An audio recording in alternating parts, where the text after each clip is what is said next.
سانحہ کربلا 10 محرم 61 ہجری کو موجودہ عراق میں کربلا کے مقام پر پیش آیا۔ واقعہ کربلا حق و باطل کے درمیان ایک عظیم معرکہ تھا، جس میں نواسہ رسول امام علی مقام سیدنا امام حسین رضی اللہ تعالیٰ عنہ نے دین کی سربلندی کے لیے لازوال اور بے مثال قربانی پیش کی۔ کربلا کے میدان میں ہونے والی حق و باطل کی جنگ میں ایسے بہت سے واقعات پیش آئے جو نہ صرف اسلامی تاریخ بلکہ انسانی تاریخ میں بھی لازوال ہیں۔ انہی واقعات میں 7 حقائق ایسے ہیں جو ہر مسلمان کو پتہ ہونا چاہیے۔ امام حسین رضی اللہ تعالیٰ عنہ کے نام کوفہ والوں کے خطوط۔ اہل کوفہ کو جب اس بات کا علم ہوا کہ امام حسین نے یزید کے بیعت سے انکار کر دیا ہے، کوفہ کے کچھ افراد سلمان اسد خزائی کے مکان پر جمع ہوئے اور آپ کو خط لکھا کہ ہم بھی یزید کے ہاتھ پر بیعت کرنے کے لیے تیار نہیں ہیں، آپ فوراً کوفہ تشریف لے آئیں، ہم سب آپ کے ہاتھ پر بیعت کر لیں گے۔ اس کے 2 دن بعد ان لوگوں نے اسی مضمون کا ایک خط امام حسین کی طرف لکھا اور چند دوسرے خطوط بھی آپ کے پاس بھیجے جن میں آپ کو کوفہ بلایا گیا۔ سانحہ کربلا کے پہلے شہید۔ امام حسین رضی اللہ تعالیٰ عنہ کے چچا زاد بھائی مسلم بن عقیل سانحہ کربلا کے پہلے شہید ہیں، جنہیں کوفہ میں شہید کیا گیا۔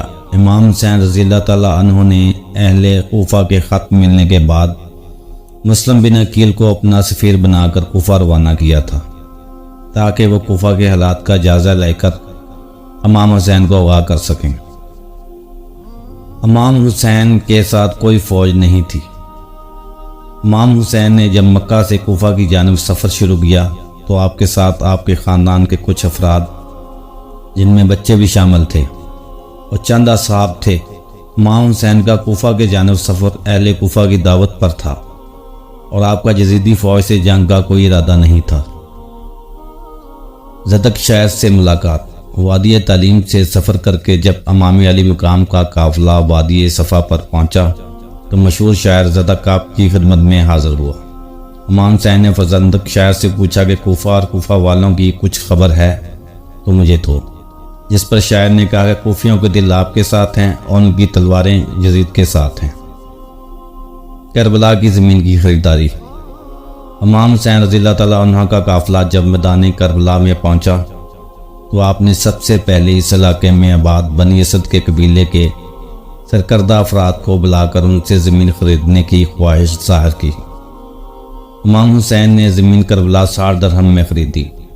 زمین کربلا کی خریداری یہ ثابت کرتی ہے کہ امام حسین کسی غاصب زمین پر دفن ہونا نہیں چاہتے تھے۔ حرب بن یزید رہائی کی لشکر حسینی میں شمولیت۔ حرب بن یزید رہائی کوفہ کے ایک بہادر اور دلیر سپہ سالار تھے۔ جب کوفہ کے گورنر عبید اللہ بن زیاد کو یہ خبر ملی کہ امام حسین عراق پہنچ چکے ہیں، اس نے ہر کو 1000 سپاہیوں پر مشتمل لشکر کے ساتھ امام علی مقام کے راستے میں بھیج دیا تاکہ وہ آپ کا راستہ روکیں۔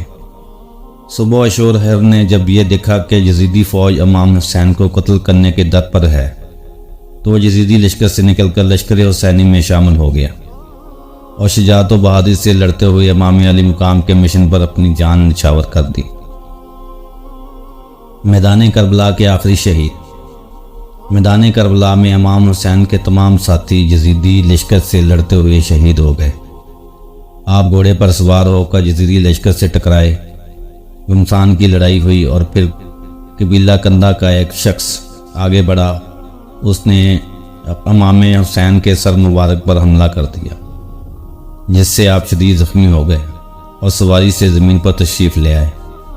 اس کے بعد شمر اپنے 10 آدمیوں کو ساتھ لے کر آپ کی طرف بڑھا اور آپ کا سر اقدس تن سے جدا کر دیا۔ امام حسین نے جامع شہادت نوش فرما لیا۔ انا للہ و انا الیہ راجعون۔